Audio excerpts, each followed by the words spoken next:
MCQs के ऊपर। Act number 1 we have regulating act of 1773। Regulating act of 1773 से ही भारत देश में सुप्रीम कोर्ट बनी, कैलकाटा जनरल। और रेगुलेटिंग एक्ट ऑफ 1773 से ही भारत देश में जो गवर्नर ऑफ बंगाल होते थे उनको गवर्नर जनरल ऑफ बंगाल बनाया गया। तो मोटी मोटी इंफॉर्मेशन जहां तक आपने लिखा मुझे इंतला कर दीजिएगा, उसके बाद आगे मूव करूंगा मैं। रेगुलेटिंग एक्ट ऑफ 1773 से पहली बात ये हुई कि जो बंगाल के गवर्नर थे उनको बनाया गया गवर्नर जनरल। आपने एक्ट पढ़े होंगे नीचे। Regulating act of 1773, charter act of 1833 and charter act of 1853। इससे ही भारत देश में गवर्नर ऑफ बंगाल बने governor general of Bengal, governor general of Bengal बने governor general of India, and then governor general of India became the viceroy of India. तीन act कौन से है? Regulating act of 1773, then we have charter act of 1833 and charter act of 1853। ये तीन act है। दूसरी बात हमने कही कि रेगुलेटिंग एक्ट ऑफ 1773 से ही सुप्रीम कोर्ट बनी कैलकाटा में by the act of regulating act और बनी 1774। जो गवर्नर थे बंगाल के उनको ही बॉम्बे और मद्रास प्रेसिडेंसीज की भी रिस्पॉन्सिबिलिटी दी गई। ये आपने लिख लिया, मैं सिर्फ मेंशन कर रहा हूँ। इसके बिल्कुल बाद लास्ट में हमने मेंशन करा कि control of British government over the company. पहली बार ऐसा हुआ कि ब्रिटिश गवर्नमेंट के ऊपर कंट्रोल शुरू करना कैसा कर दिया? कंपनी। आगे हमारे पास जो सेकंड एक्ट का नाम था इसका पिट्स इंडिया एक्ट ऑफ 1784। मोटी मोटी बातें आपसे सवाल पूछा जाएगा कि कंपनी ने जो भारत देश की टेरिटरी अपने अंडर की थी उसको पहली बार कब कहा गया ब्रिटिश पोसेशन इन इंडिया? माने पोसेशन का होता है मालिक, ऑनरशिप। तो अंग्रेज ऑनर है भारत में, हिंदी में ऐसे कहते हैं आप, अंग्रेजी में कहते हैं ब्रिटिश पोसेशन इन इंडिया। तो स्टेटमेंट के अंदर सवाल पूछा जाता है कि पहली बार कंपनी की जो इंडियन टेरिटरी थी जिस पे उन्होंने कब्जा किया था उसे ब्रिटिश पोसेशंस इन इंडिया कब कहा गया? By which act? Answer will B पिट्स India act of 1780। कोई सवाल आपसे पूछा जाए।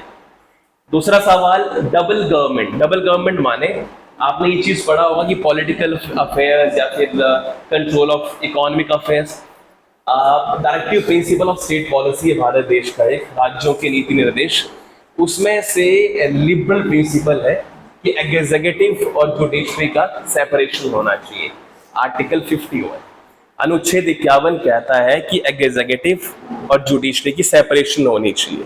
सेपरेशन का अर्थ ये हुआ कि मैंने आपको इन्फॉर्म किया था कि कई सुप्रीम कोर्ट के ऐसे जज हैं जो रिटायर होने के बाद बीजेपी के एमपी बन गए हैं, पर एज पर राज्यों के नीति निर्देश ऐसा नहीं होना चाहिए। इससे शक जाहिर होता है over the independency of judiciary कि पक्का इंडिपेंडेंट ही है कि नहीं है। तो जैसे वहां पे डबल की गई है वैसे यहां डबल की गई। जो कंट्रोल था कमर्शियल धंधे वाले पैसे वाले काम थे वो दिए गए कोर्ट ऑफ डायरेक्टर्स को, और जो अफेयर्स पॉलिटिकल थे वो दिए गए बोर्ड ऑफ कंट्रोल को। तो पहली बार डबल गवर्नमेंट बनी जहां पे कमर्शियल अफेयर्स को पॉलिटिकल अफेयर्स से अलग किया गया। तो बहुत बार ऐसा कहा जाता है, कौन से एक्ट को डबल गवर्नमेंट कहा जाता है? Pitt's India act of 1784। Next we have monopoly खत्म हुई। मोनोपोली का अर्थ ये हुआ, मोनो माने सिंगल, मोनोपोली माने सिंगल ट्रेड, एक तरफा, माने अंग्रेज ही व्यापार करेंगे इन लोगों के साथ, बाकी कोई नहीं करेगा। Abolish the trade monopoly of company in India, माने जो अंग्रेजों की मोनोपोली थी कि हम ही व्यापार करेंगे बाकी कोई नहीं करेगा, ये एस्टैब्लिश को एबॉलिश किया गया। नीचे लिखा गया है सिर्फ इंडिया में ट्रेड लिए और चाइना के साथ लेके। तो चाइना के साथ जो ट्रेड था वो लगातार रहा। विद द सेम जो भारत देश में चाय का व्यापार था वो भी लगातार रहा। बाकी सारी चीजों किया गया एबॉलिश, माने सिर्फ अंग्रेजों के बिहाफ पे ही व्यापार नहीं होगा, बाकी और चीजें भी एस्टैब्लिश की जाएंगी। आगे हमारे पास है चार्टर एक्ट ऑफ 1833 जो आप अभी मैंने जिक्र किया। ऊपर रेगुलेटिंग एक्ट ऑफ 1773 से गवर्नर जनरल ऑफ बंगाल बने थे, गवर्नर जनरल ऑफ बंगाल। और नीचे चार्टर एक्ट ऑफ 1833 से क्या बन गया? 1833 से governor general of Bengal become the governor general of India. आपसे तीन मोटे मोटे सवाल पूछे जाए तो सवाल नंबर 1 होगा कि governor of Bengal, governor general of Bengal and governor general of India. आगे पहली बार भारत देश में पेपर्स में ओपन कंपटीशन शुरू हुआ सिविल सर्विसेज को लेके। लॉर्ड मैकले की जो थी वो एस्टैब्लिशमेंट की गई थी। लॉर्ड मैकले ने कमेटी बनाई थी सिविल सर्विसेज के लिए। लेकिन आपसे पूछा जाए कि भारत देश में कौन से एक्ट से पहली बार civil services competition open competition की शुरुआत हुई, तो answer will be charter act of 1833। पर नीचे लिखा हुआ है on paper, which was initiation नहीं था, सिर्फ कागजी बातें थी थोड़ी थोड़ी सी। अगला एक्ट हमारे पास है which is charter act of 1853। यहाँ पे गवर्नर जनरल ऑफ बंगाल को बनाया गया वाइसरॉय, और नीचे लिखा गया है open competition system for civil services. पहली बार भारत देश में सिविल सर्विसेज की शुरुआत हुई। मैकले कमेटी का नाम नीचे मैंने कह दिया पहले, Macaulay committee on civil services appointed 1854। तो इन दो बातों को कम से कम लिख लीजिए आप। ये जो दो लास्ट की बातें इफ नहीं लिखी होंगे तो charter act of 1853, charter act 1853 का चार्टर एक्ट। क्योंकि जब भी आपको जिंदगी में ये बात याद रखनी हो कि कमेटी कब बनी थी, तो आपको चार्टर एक्ट ऑफ 1853 याद रहना चाहिए। अंग्रेजी वाला लिख लीजिए, लिखा जो लिखा यहाँ पे हिंदी वाला, चार्टर एक्ट ऑफ 1853 से सिविल सर्विसेज ओपन कंपटीशन शुरू हुआ। चार्टर एक्ट ऑफ 1853 से सिविल सर्विसेज कंपटीशन हुआ ओपन विद से 1854 में बनाई गई Macaulay committee for civil service. ये दोनों बातें चार्टर एक्ट ऑफ 1853 से हुई, which is very very important. Open competition system for civil services and दूसरा मैकले कमेटी ऑफ 1854। तो 1853 1854 दोनों बातें याद रह जाएंगी आपको। इसके बिल्कुल बाद क्वेश्चन में चलूंगा मैं आपको। Next we have government of India act of 1858, कहा जाता है गुड गवर्नमेंट एक्ट। और ये मेंशन किया गया है कि यहाँ पे system of double government and हुआ। शुरू कहाँ हुआ था? सिस्टम शुरू कब हुआ डबल गवर्नमेंट का? फटाफट से मेंशन करें। सेकंड हमारे पास जो था विच वाज हाँ जी पिट्स इंडिया एक्ट ऑफ 1784 में शुरू किया हुआ था डबल गवर्नमेंट, और नीचे जाके 1858 में इसकी खत्म ही हो गई। सिस्टम ऑफ डबल गवर्नमेंट क्या हो गया? एंड हुआ। इसके बाद अगर मेनली इंपॉर्टेंट में चलो तो मॉर्लेमेंटो रिफॉर्म, जो कि ये 1909 का है। जैसे मैं सवाल दूंगा आपको वहां सवाल इससे पूछा जाएगा। नाम क्या है इसका? इंडियन काउंसिल एक्ट ऑफ 1909, जिसको हम कहते हैं मॉर्लेमेंटो रिफॉर्म। इफ एनी केस आपने लिख लिया तो बड़ी अच्छी बात है, लेकिन अच्छी लिखी बातों पे दो तीन बातें मैं हाईलाइट करूंगा जो आपको आने वाले एग्जाम के अंदर या जो इसके बाद एमसीक्यूज आएंगे वहां देखने को मिलेगा। नंबर 1, मॉर्लेमेंटो रिफॉर्म कहा गया इंडियन काउंसिल एक्ट ऑफ 1909 को। अगर आपसे सवाल पूछा जाए कि भारत देश में कौन से एक्ट से मुस्लिम्स को सेपरेट इलेक्टोरेट मिला था, answer will B Indian council act of 1909। सारी बातें यहाँ पे लिखी होंगी। यहाँ पे लिखा हुआ लॉर्ड मॉर्ले जो थे वो सेक्रेटरी थे, और जो मिंटो थे वो वाइसरॉय थे, इसलिए इनके बिहाफ पे नाम पड़ गया मॉर्ले मिंटो रिफॉर्म्स। अब यहाँ पे हुआ क्या? इंक्रीज हो गया साइज ऑफ लेजिस्लेटिव काउंसिल्स का, और यहाँ पे इंडियंस को थोड़ा ज्यादा तहजीब दी गई। मोटी मोटी बातें, सत्येंद्र सिन्हा पहले ऐसे शख्स थे जिन्होंने वाइसरॉय की एग्जीक्यूटिव काउंसिल को ज्वाइन किया था। He was the first Indian ever who was the first civil servant of India. Satyendranath Tagore, the elder brother of Rabindranath Tagore, first ICS officer of India, Indian civil servant. लेकिन बात की जाए सत्येंद्र सिन्हा की, तो answer is he was the first person, first Indian जिन्होंने join की थी viceroy की एग्जीक्यूटिव काउंसिल से। जो लिखा हुआ है इंट्रोडक्शन ऑफ सेपरेट इलेक्टोरेट। ये सवाल पूछा जाएगा, बार बार कह रहा हूं मैं। द क्वेश्चन इज कौन से एक्ट से सेपरेट इलेक्टोरेट मिला था? सेपरेट चाहे वो मुस्लिम्स को हो चाहे किसी और को हो, मैंने यहां स्पेशल मेंशन किया मुस्लिम्स। लिखा हुआ है separate electorate, Muslim members were to be elected only by the Muslim voters, जिसे कहते हैं सेपरेट इलेक्टोरेट कॉमनलिज्म। आगे आप जब आएंगे या हिस्ट्री में पढ़ेंगे कम्युनल अवार्ड्स, वह पढ़ेंगे इनको तो याद करेंगे इस बात को। कम्युनल अवार्ड्स हिस्ट्री में पढ़ेंगे आप ये। मान लीजिए इस समय भारत देश आजाद होने की कगार पे था, हिस्ट्री खत्म होने वाली होगी, पॉलिटिक्स शुरू होने वाली होगी 1940s के आसपास, तो वहां पे आपको पढ़ने को मिलेंगे कम्युनल अवार्ड्स।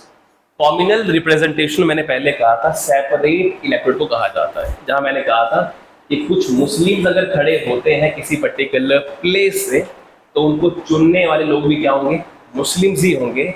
इसे कहा जाता है सेपरेट इलेक्टोरेट। लिखा हुआ है इंट्रोडक्शन ऑफ सेपरेट इलेक्टोरेट और नीचे लिखा हुआ है Lord Minto is known as father of communal electorate. अब आप कैसे इन चीजों को मिक्सअप करें, तो सवाल is Morley Minto reform. Morley Minto reform हुआ 1909, क्योंकि Morley was the secretary of state and Minto was the viceroy. अब चूंकि आपको इतना पता होगा कि लॉर्ड मिंटो को कहा जाता है फादर ऑफ कम्युनल इलेक्टोरेट, जब इसको फादर कहा जाता है तो इसका अर्थ ये हुआ कि इसका सबसे ज्यादा योगदान रहा होगा सेपरेट इलेक्टोरेट के अंदर। मुस्लिम्स लोगों को, मुस्लिम मेंबर्स को सेपरेट इलेक्टोरेट देने वाला शख्स, नाम इसका Lord Minto, and after that he is counted as the father of communal electorate. पहले कहा मैंने कम्युनल माने सेपरेट, जहां पे हिंदू लोगों को हिंदू, मुस्लिम्स को मुस्लिम, सिख को सिख लोग चुनेंगे इस तरह से।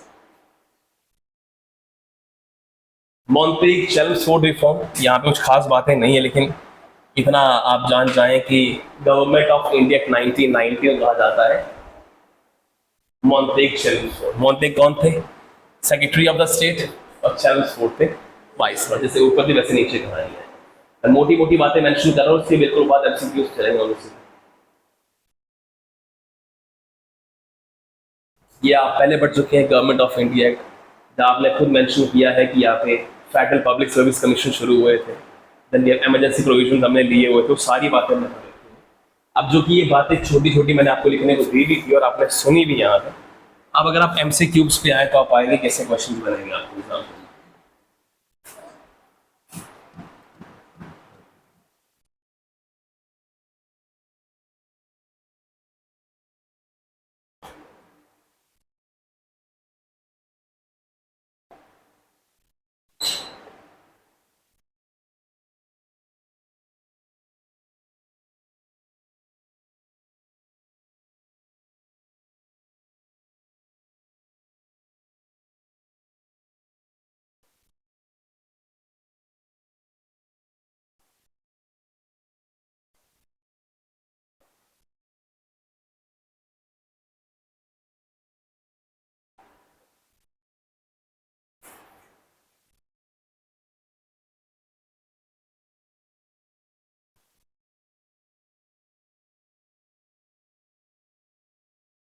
आई बिलीव लास्ट सवाल ये था हमारा, match the following national song, national anthem, national calendar, national flag.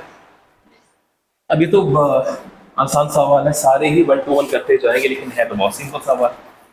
सवाल क्या है, आपने ये मेंशन करना है कि इनमें से कौन सा करेक्टली मैच है। Which of the following is और are correctly match. National song Vande Mataram, national flower rose है, नेशनल एनिमल टाइगर है, नेशनल बर्ड जो है वो ईगल है। ऑप्शन आपको दिए हैं ये 4, 1 और 4 सही है, 1 2 3 सही है, 2 3 4 सही है, या 1 3 सही है। ABC। पहला सवाल, क्या नेशनल सॉन्ग वंदे मातरम है? जी हाँ। क्या नेशनल फ्लावर रोज है? लोटस है। इंडियाज नेशनल एनिमल टाइगर है? जी हाँ, क्योंकि पहले लॉयन था, टाइगर आफ्टर 1972 के बाद जो टाइगर पता चला था। इंडियाज नेशनल बर्ड ईगल है? नहीं। ठीक है, ओके। तो हमारे पास ऑप्शन बने 1 and 3 and 1 and 3 represent to the D। D is right answer. ऐसा ही next we have the design of national flag was adopted by the Constituent Assembly। अभी भी पढ़ा आपने दो क्वेश्चन पहले, and that was July 1947। जुलाई 1947 में नेशनल फ्लैग को अडॉप्ट किया था कॉन्स्टिट्यूशन असेंबली ने। हमने मैच की, पीछे सवाल ये वाले चारों ये रहे, मैच तो किया भी हमने, ये रहा। तो हमने 22 जुलाई 1947 को नेशनल फ्लैग से कंपेयर किया था। यहाँ 24 जनवरी 1950 को नेशनल सॉन्ग से कंपेयर किया था। हमने कहा था सबसे लास्ट 57 में कैलेंडर आया था, और 26 जनवरी 1950 को हमारा नेशनल एम्बलम क्या हमारा सत्यमेव जयते, जो अशोका चक्र से लिया गया होगा, अशोका पिल्लर से, सारनाथ से। चलिए नेक्स्ट सवाल ये लीजिए, जो पढ़ चुके हैं पहले, हम उसी के ऊपर आ रहे हैं हम लोग। Which of the following principal features of the Government of India Act 1990 1919 के गवर्नमेंट ऑफ इंडिया एक्ट से, उत्तर नीचे दे दिया हुआ है, पर क्या उत्तर वो रिलेट करता है चीजों की नहीं, उसके लिए मैं स्पेशली मेंशन कर रहा हूँ आप लोगों को। सारी लाइन्स पढ़े चारों की चारों, आप फिर आप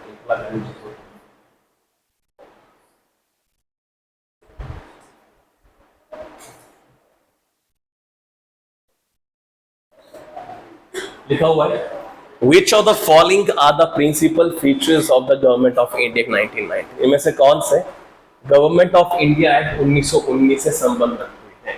number 1, introduction of diarchy in the executive government of the province. Diarchy माने di, which means two, arch होता है रूल करना, आर्क माने डायरार्की माने two way of ruling government. Introduction of separate communal electorate forces, तो सबसे पहले remove करने की बात हमारी यहां आ गई, इसलिए कि अभी अभी पढ़ा हमने कि separate communal electorate was given by Lord Minto, and morning Minto reform was the council act of 1909 not 1919, ऐसा ही है। तो 1909 का था, इसलिए ये ऐड हो गया यहाँ पे।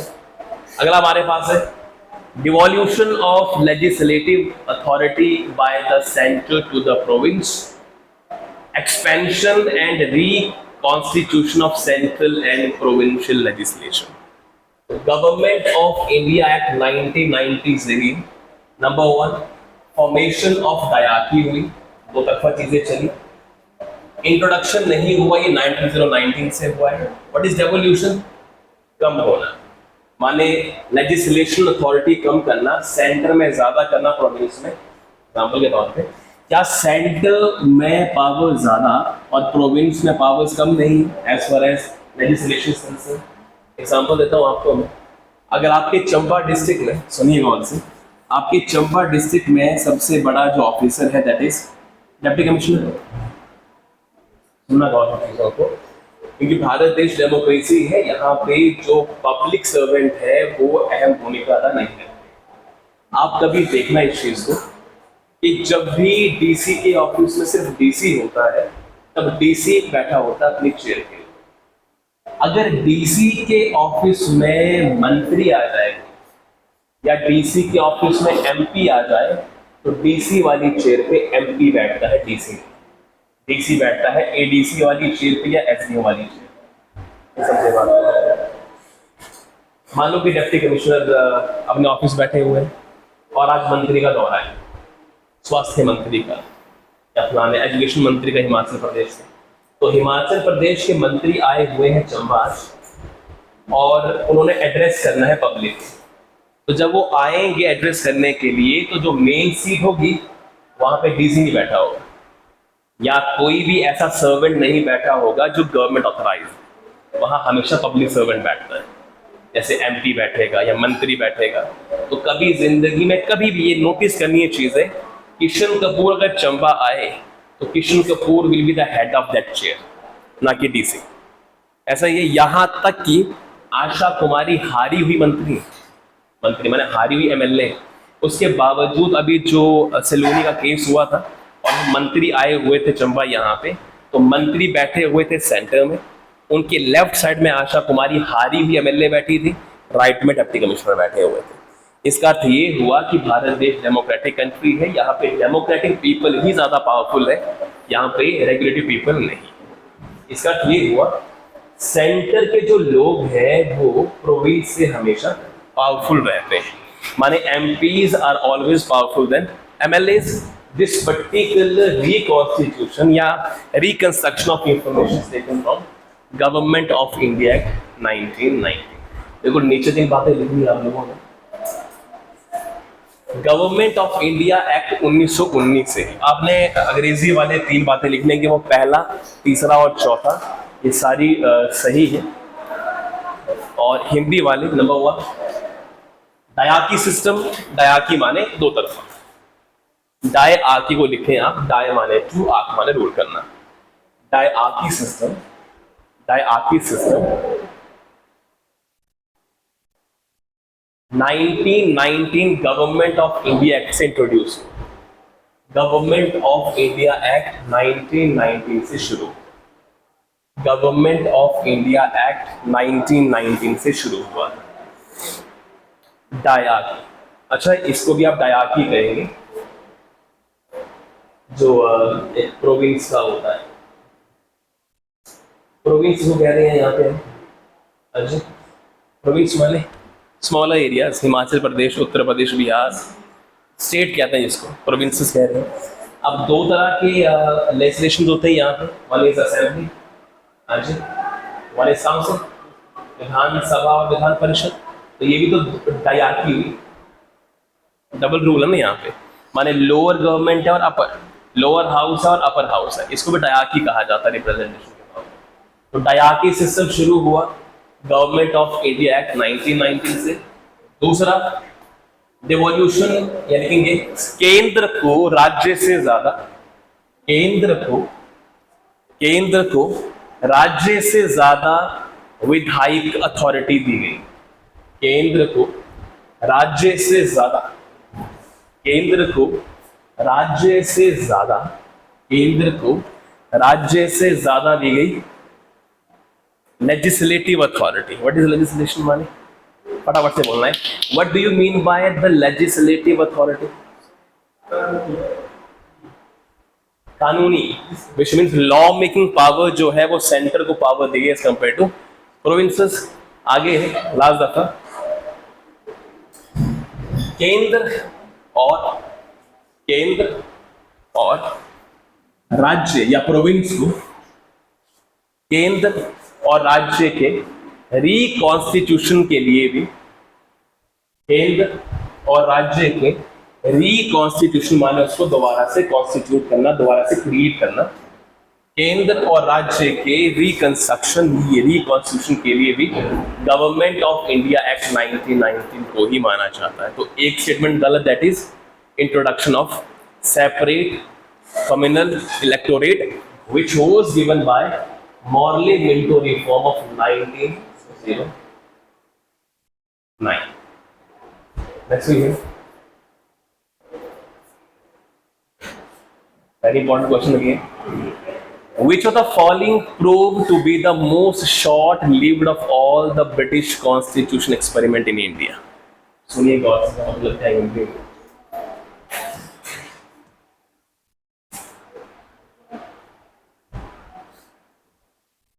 माने ब्रिटिशर्स ने जो जो कानून बनाए, उन कानूनों के थ्रू उन्होंने एक्सपेरिमेंट्स किए कि भाई हम कुछ नई चीज क्रिएट करते हैं, अगर इंडियंस इसके अगेंस्ट हो जाएंगे तो हम वापस ले लेंगे, अदरवाइज विल कंटिन्यू दैट.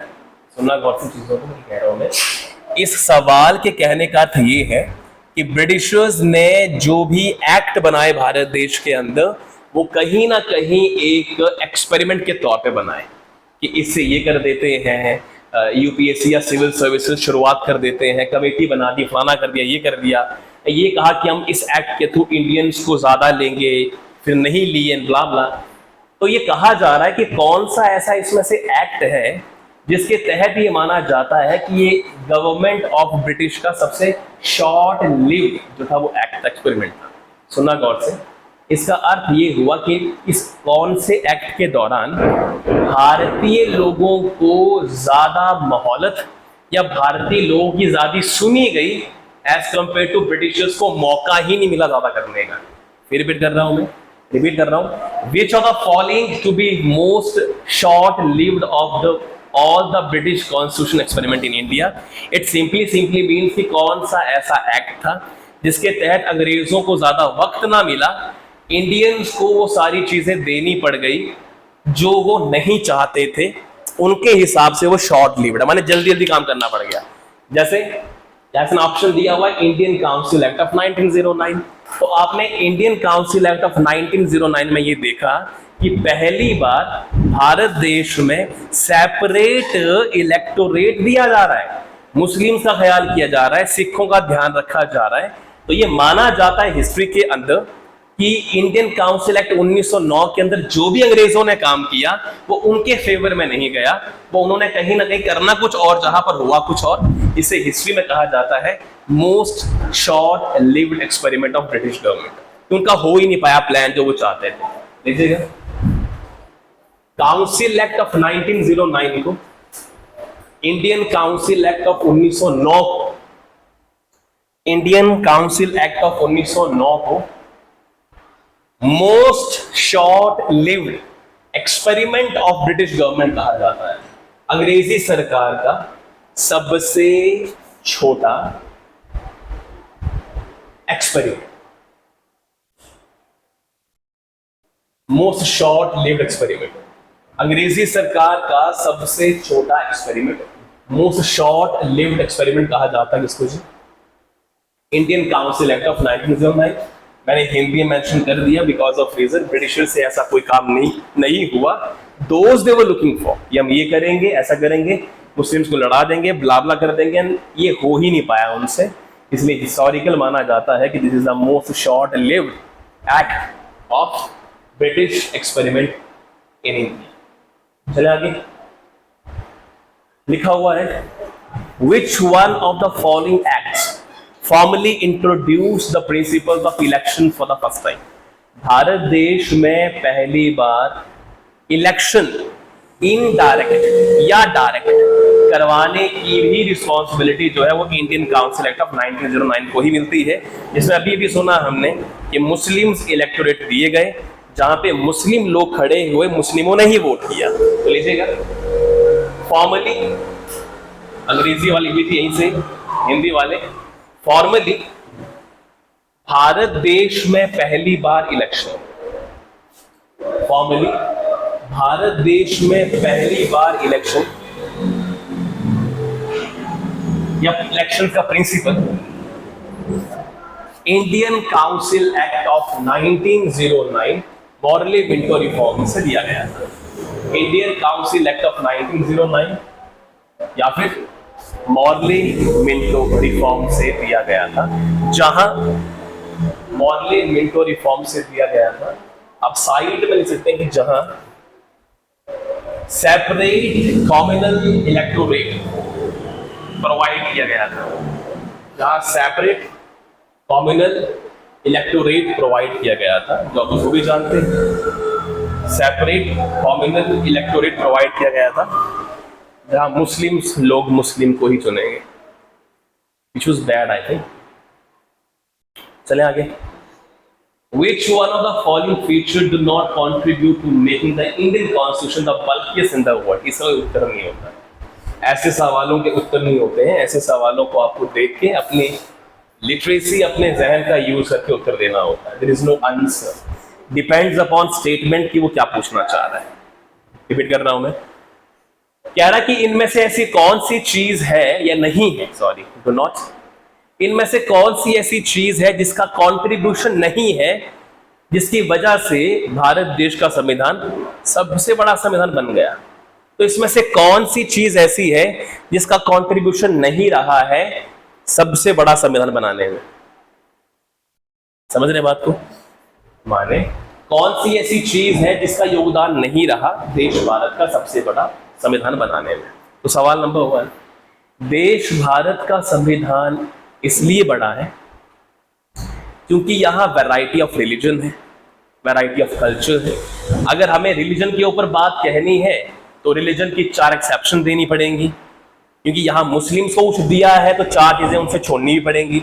हिंदुओं को कुछ दिया जा रहा है तो 4 एक्सेप्शन केसेस भी होंगे, क्योंकि रिलीजन बहुत है, कल्चर कास्ट बहुत है, बिलीफ सिस्टम बहुत है, इनइक्वालिटीज बहुत थी। इन सारे मुद्दों को देखते हुए बहुत सारा लंबा ये कहानी बन गई। एग्जाम्पल के तौर पे अगर आप मौलिक अधिकार इसे पढ़ेंगे ना, जी फंडामेंटल राइट शुरू होते हैं 12 से, एंड होते हैं 35 से। नाम बोलने के लिए सिर्फ 15-16 आर्टिकल है, लेकिन अंदर करीबन 1000 बातें हैं उसके अंदर। ऐसा ही है 16(4), 16(3), 15(2), 15(3), हॉरिजॉन्टल रिजर्वेशन, खानी रिजर्वेशन, लोकसभा के अंदर SC/ST की रिजर्वेशन, तो थाउजेंड ऑफ चीजें। द ओनली रीजन वाज पहला कल्चर, दूसरा कास्टिज्म, SC/ST इनके लिए हजारों चीजें, ओबीसीज विमेन हमारी अपलिफ्ट नहीं थी उनको उठाने के लिए, ह्यूमन राइट हमारे अच्छे नहीं है उनको उठाने के लिए, इनइक्वालिटी बहुत भारी है उसको उठाने के लिए। That was the reason. तो पहली कहानी कहना कि जो इमरजेंसीज थी ना भारत देश में, उसको डिटेल में समझाने की वजह से ये सबसे बड़ा बन गया। बिल्कुल सही बात है। फिर रिपीट कर रहा हूं मैं, इमरजेंसी 3 है, national which is called union national emergency, state emergency, finance emergency. पर इसके अंदर सिर्फ ये बातें थोड़ी कि 352, 56 और 60, इसके अंदर थाउजेंडों बातें हैं कि कौन लगाएगा, कितने महीने तक लगेगी, हाईएस्ट क्या है, कौन लगा सकता है, कौन नहीं लगाएगा, पूरा एक्सप्लेन किया हुआ है। तो क्योंकि इमरजेंसी प्रोविजंस को बहुत एक्सप्लेन किया गया, इसलिए भी बन गया देश भारत संविधान बहुत बड़ा। दूसरा, it codifies the right and privilege of the members of parliament and state legislatures। माने ये कहीं ना कहीं जो पार्लियामेंट है या स्टेट लेजिस्लेशंस है, इनके जो प्रिविलेज है या इनके जो राइट्स हैं, उनके बारे में भी बहुत कुछ कहता है, बताता है। इसी रीजन से ये बहुत बड़ा बन गया। तीसरा, it enumerates all type of Indian citizenship and how it can be terminated। ये बताता है कि कैसे इंडिया में सिटीजनशिप लेनी चाहिए, उसको टर्मिनेट कैसे करना है। 5 तरीके हैं भारत देश में नागरिकता लेने के, BRAND, brand, registration, acquisition, naturalisation and decentralisation. 5 तरीकों से लेते हैं। 5 से लिया जाता है, 3 से उखाड़ा जाता है। डेट्स मेंशन की है, बाय बर्थ इंडियन बनना है तो आपको इन डेट्स में पैदा होना है। बाय रजिस्ट्रेशन बनना है तो इन डेट्स के अंदर होना है। डिसेंट बाय वंश बनना है तो डेट्स ये होनी चाहिए। इतना एक्सप्लेन किया हुआ है कि बंदे की हालत खराब हो जाएगी। चौथा, it contain not only the list of fundamental rights but also the restriction to be placed on them. सत्य बात है। It contain not only a list of fundamental, सिर्फ फंडामेंटल राइट्स की बातें नहीं है, उस पर रेस्ट्रिक्शन जो लगाई गई हैं उनकी बातें भी है। तो 4 स्टेटमेंट आपके पास है और कहा गया कि इनमें से कौन सी ठीक नहीं है या कौन सी गलत है, कौन सा क्या है, लिखा हुआ नीचे 1 और 2। अब एक बार पढ़ना तो पढ़ लीजिए दोबारा से। इनमें से कौन सा ऐसा प्रोविजन है जो संविधान को बल्किस बनाने के काम नहीं आता है। नंबर 1 इमरजेंसी है, बहुत सारी इसलिए। सारा पढ़िए और अपने उत्तर पे आइए, अपनी थिंकिंग दीजिए और अंडरस्टैंड करना। ऑप्शन देखिए नीचे, इनकी आपको 4 ठीक लग रही है, ठीक लगी सारी बातें। जब नीचे इसने कहा है तो इंपॉर्टेंट कौन सी है कौन सी नहीं है, इसके ऊपर गैस करना। क्योंकि ये सवाल है किसी का ठीक किसी का गलत होगा, इसमें दोहराए नहीं।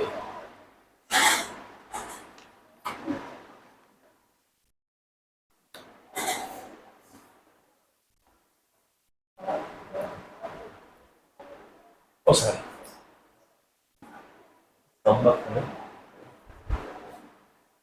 चलिए हो ही गया। What he is mentioning about, he is somehow mentioning about the first C option which is first and second third। तो ये सबसे ज्यादा सेकंड थर्ड को मेंशन कर रहा है कि भाई ये मैटर नहीं करती ये चीजें। तो फर्स्ट इमरजेंसी को सही ठहरा रहा है। नीचे वाली जो मेंबरशिप है इनकी प्रिविलेज पावर को बहुत मेंशन कर रहा है दूसरा ये, और सी माने सेकंड और थर्ड को गलत ठहरा रहा है ये। तो माने सेकंड क्या है कि मेंबर की प्रिविलेज पावर, और थर्ड हमारे पास है कि इंडियन सिटीजनशिप जो है इसको टर्मिनेट करने की पावर देता है। अगर मैं आप ये सिर्फ अंडरस्टैंड करो कि इमरजेंसी प्रोविजन जो है वो भारत देश के सबसे ज्यादा डीपली एक्सप्लेन किए जाने वाले टॉपिक्स हैं। गवर्नमेंट ऑफ इंडिया 1935 से हमने डिस्कशन ली सारी की सारी। अगर आप इमरजेंसी प्रोविजंस पढ़ेंगे तो आप ये पाएंगे देश भारत के संविधान के अंदर कि इतनी सारी एक्सप्लेनेशन इसकी है। ऐसे होगा तो ऐसे होगा, ऐसे नहीं होगा तो ऐसे होगा। 1 महीने के अंदर पास हो जाएगी इमरजेंसी, हर 6 महीने चलेगी after the passing of the parliament and blah blah चीजें। लेकिन आप देश भारत के संविधान में पाएंगे कि संसद और देश भारत के जो एमएलए हैं, इनकी प्रिविलेज पावर या इनके राइट्स के बारे में कोई बहुत ज्यादा चीजें पार्लियामेंट के अंदर मेंशन नहीं है। विच मीन्स एक एमएलए और एक एमपी की जो पावर है वो इतनी करे कि दे विल मेक लॉ, लेकिन इनकी प्रिविलेज पावर क्या है, इनके राइट्स क्या है, इनकी वजह से संविधान के बल्क होने के ऊपर कोई असर खास पड़ा नहीं है। What he is trying to mention, इतनी बातें हैं नहीं उसके अंदर। और थर्ड है सिटीजनशिप। तो सिटीजनशिप जो है उसके अंदर कुछ खासो खास इतनी कर बातें दी गई हैं जिसकी वजह से बल्कि ये नहीं होता है। मौलिक अधिकार इकलौती ऐसी चीज है जो अगर बच्चा डीपली पढ़ना चाहता तो पीएचडी होती है इसके ऊपर। मैंने 1000 ऑफ टाइम्स कहा हुआ है, मौलिक अधिकारों के ऊपर somehow people do PhDs. Right to liberty के ऊपर कि राइट टू लिबर्टी कहाँ कहाँ चीजें होती, कहाँ कहाँ नहीं होती, क्या होता क्या नहीं होता है। तो the lengthiest discussion in constitution is the emergency power and the fundamental rights of the country which make our constitution bulky in the world. Making an issue. Emergency powers and emergency powers, ये सारी बातें अब जो पुराने लोग हैं समझ भी पाएंगे थोड़ी चीज, नए लोग थोड़ी सी पेशेंस रखें, जब आप आएंगे मौलिक अधिकारों में खुद समझ जाएंगे। इमरजेंसी प्रोविजन, इमरजेंसी पावर्स या इमरजेंसी प्रोविजंस और मौलिक अधिकार, इमरजेंसी प्रोविजंस एंड मौलिक अधिकार देश भारत के संविधान को बल्कि बनाते हैं। देश भारत के संविधान को बल्किस्ट बना देते हैं। देश भारत के संविधान को बनाते हैं बल्कि बनाने का, बहुत बड़ा बनाने का। How many articles were there in 1949? कितने आर्टिकल थे भारत देश के संविधान में जब बना? 395। How many schedules were there? How many parts were there? 20। बल्कि हुआ, बल्कि सिर्फ इतना बल्कि कि वर्तमान में 448 हमारे आर्टिकल्स, 25 हमारे पार्ट्स और 12 शेड्यूल है। इससे बड़ा कहाँ होगा दुनिया के अंदर। चलिए चले आगे। अगली कहानी हमारे पास which is also very important। चलिए अब देखिए फिर कर सकते हैं। लिखा हुआ है which of the, अच्छा ये सवाल मेरा आप लोगों से, देश भारत का संविधान कब बन गया था? कब बन गया? 26 नवंबर 1949 लागू हुआ 26। लेकिन लागू होने का ये होता है कि बहुत सारी या मैक्सिमम चीजें जो है वो इनिशिएट हुई 26 जनवरी को, लेकिन जो मोस्ट इंपॉर्टेंट बातें थी वो भारत देश में 26 नवंबर को ही अलाउड हो गई थी। रिपीट कर रहा हूं मैं, भारत देश में अगर आपने नागरिकता किया, नागरिक बनना आप लोगों को, तो नागरिकता या सिटीजनशिप जो है वो 26 जनवरी से शुरू नहीं हुई थी, 26 नवंबर से शुरू हुई है। 1000 ऑफ टाइम्स सवाल पूछा जाता है कि कौन कौन से ऐसे प्रोविजंस हैं जो भारत देश में 26 नवंबर से शुरू हो गए, 26 जनवरी से नहीं, 26 नवंबर से। तो सवाल इसके बाद आएगा, लिखा क्या हुआ है? Which of the following statement is or are not correct about the objective resolution? फटाफट से मेंशन करो मुझे। पहला शब्द कौन है प्रियम्बल में? पहला word sovereign, then democratic republic, और justice, liberty, equality and fraternity. सही है, रिपीट। 9 शब्द हमारे पास है। सबसे टॉप पे आता है sovereign, independent, socialist, secular, democratic, Republic, ये 5 शब्द आए। उसके बाद आया जस्टिस, फिर आया लिबर्टी, फिर आया इक्वालिटी, फिर आया फ्रेटर्निटी। ऐसा ही है सवाल आप लोगों से, ये शब्द रिपब्लिक कहां से लिया गया है? रिपब्लिक रशिया से। ये शब्द जो है इसका नाम क्या है? रिपब्लिक। जस्टिस कहां से लिया है? From where the justice word is taken from? Justice, the same. Republic and justice words are taken from the Russian Revolution, Russian Constitution, and except these words, liberty, equality, and fraternity are from French Revolution. ऐसा ही है। चले आगे, क्या लिखा हुआ है? Which the following statement is not correct about the objective resolution? इनमें से कौन सी बातें objective resolution के खिलाफ है? Number 1, it was moved by Jawaharlal Nehru in the Constitutional Assembly.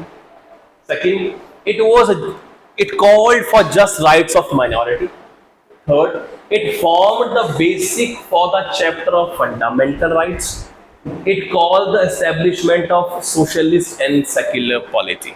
और नीचे उसने उत्तर दिया हुआ है सी, विच मीन्स कौन सा मैथ नहीं खाता है, तो 3 and 4.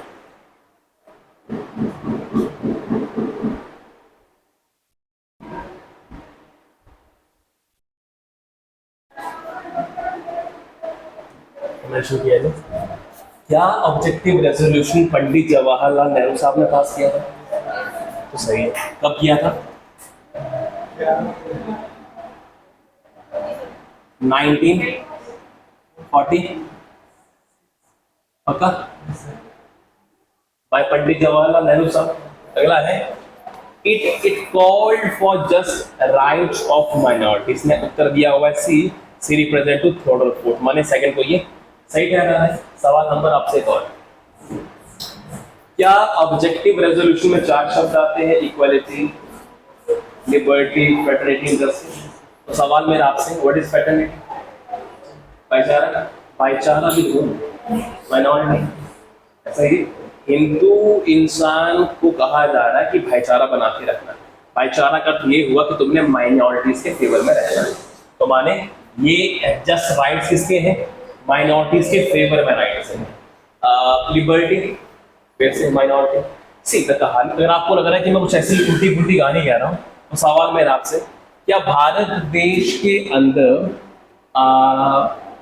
विमेन को माइनॉरिटी कहा जाएगा? विमेन को, क्या भारत देश के अंदर विमेन को माइनॉरिटी कह सकते हैं लोग? माइनॉरिटी कंडीशन कोई भी लगा लो,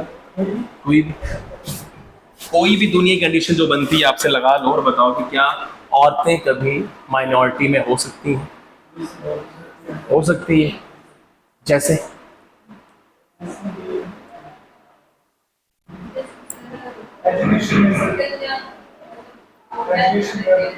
नहीं, वैसे नहीं. माइनॉरिटी का ये हुआ कि जहां आपको गर्ल्स कम देखने को मिलेंगे. तो डिपेंड करता है ना जी कहाँ पे क्या लोकेशन है. एक ऐसी जॉब जो जॉब लड़कियों को नहीं मिलती है, वहां लड़कियां माइनॉरिटी हैं. ऐसा ही है. जैसे होटल्स के अंदर रिसेप्शन डिपार्टमेंट पे लड़की मेजॉरिटी में होंगी वहां पे, लेकिन हाउसकीपिंग में नहीं होती है, वेटर्स नहीं होती है वो, तो वेटर्स माइनॉरिटी में आ गई वो. तो इट डिपेंड्स कि आप हो कहाँ पे. क्लास के अंदर लड़कियां 2 हैं, लड़के 4, अब लड़की माइनॉरिटी में नहीं यहाँ पर बैठ रही. ऐसा ही है. चंबा डिस्ट्रिक्ट के अंदर जो गर्ल्स प्रिपरेशन करती हैं वहाँ माइनॉरिटी मेजॉरिटी नहीं होता. सुनना गौर से चीज़ को मेरी. चंबा डिस्ट्रिक्ट के अंदर कोचिंग क्लासेस के अंदर माइनॉरिटी मेजॉरिटी नहीं देखने को मिलेगा. यहाँ क्लास के अंदर जितनी गर्ल्स होंगी उतने ही बॉयज होंगे. लेकिन ये आपको देखने को मिलेगा जैसे जैसे एक लड़का चंडीगढ़ की ओर जाता है वहाँ लड़कियाँ कम होना शुरू हो जाती हैं, क्योंकि पेरेंट्स अपनी गर्ल्स को अलाउ करते हैं विद इन एरिया जहाँ हम अपनी गर्ल्स को सेफ देख पा रहे हैं. जैसे दिल्ली की बात आती है, दिल्ली जाना तो 100 चिंता होती है माँ बाप, दिल्ली कहाँ रहेगी, क्या करे, खाना करे, यही कर लो, जो भी करना है, जो भी देखना है. जैसे जैसे आप बाहर जाएंगे तो आप पाएंगे चंडीगढ़ में गर्ल्स कम पढ़ रही है चंबा की, बॉयज ज़्यादा पढ़ रहे हैं. माइनॉरिटीज आती है वहाँ पे जाके. तो डिपेंड अपॉन पॉलिसीज. माइनॉरिटीज का ये हुआ कि हमने अपलिफ्ट करना है उनको जिनको कुछ चीज़ें करने के लिए. एजुकेशन के अंदर हमारी गर्ल्स, हमारी विमेन माइनॉरिटी है और आधी मेजॉरिटी के अंदर है गवर्नमेंट जॉब्स के अंदर. अरे ऐसा ही है. गवर्नमेंट जॉब में अब आ रही है चाहे, लेकिन पहले तो मेजॉरिटी में मर्दी थे. आगे लिखा हुआ है it form the basic of the chapter of fundamental right. मौलिक अधिकार का जिक्र ही नहीं है यहाँ पे फंडामेंटल राइट का. यहाँ कौन सा अधिकार की बात की जा रही है? Plus it is called for the establishment of socialist secular polity. इनका जिक्र नहीं है. भारत देश में इक्वालिटी दी जा रही है, पॉलिटी और सोशल का जिक्र यहाँ पे नहीं किया गया है. ऑब्जेक्टिव रेजोल्यूशन का अर्थ ये हुआ कि हमारा ऑब्जेक्टिव ये है कि हमने न्याय देना है, हमने उनको भाईचारा बढ़ाना है, ब्ला ब्ला ये चीज़ें करनी है. तो थर्ड और फोर्थ बातें जो है गलत हैं. इन दोनों का ऑब्जेक्टिव रेजोल्यूशन के अंदर कोई खास अहम भूमिका नहीं है. One, it was passed by Nehru साहब. दूसरा, it is for the rights of minority which is to provide equality, give liberty, provide justice and give fraternity. ऐसा ही है. ये अपने बिहाफ पे आंसर करने पड़ेंगे. Nobody will help you.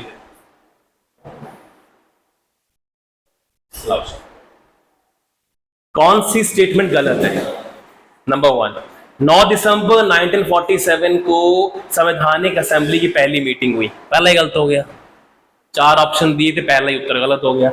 9 दिसंबर 1947 नहीं, 9 दिसंबर 1946, तो ये गलत हो गया। दूसरा है नवंबर 26 1949 को the people of India adopted constitution for themself, सही है। 26 नवंबर 1949 को people of India adopted the constitution, ऐसा ही है। Who adopted the constitution on 26 of November? People of India. Next, 24 January 1950 the constitution was finally signed by the member of constitution assembly and it start began। तो 24 जनवरी को sign हुआ और 26 जनवरी से भारत देश का संविधान लागू हो गया। 26 January 1950 the date of commencement of constitution. Commencement माने अनुमति, लागू, बिगिन अनुमति, कमेंसमेंट माने अनुमति देना। तो यहाँ पे ये एरर हो गया, 1947 नहीं 1946। 9 दिसंबर 1946 को पहली मीटिंग। दूसरा, 26 नवंबर 1949 को people of India adopted the constitution. तीसरा, 24 जनवरी 1950 को हमारे देश के मेंबर जो थे संवैधानिक असेंबली के, उन्होंने लागू किया। और चौथा हमारे पास ये, आप में से कौन इंसान ये जानता है कि यूनिफॉर्म सिविल कोड की बातें भारत देश में चली हुई? यूनिफॉर्म सिविल कोड की बातें भारत देश में चली हैं, तो वेरी श्योरली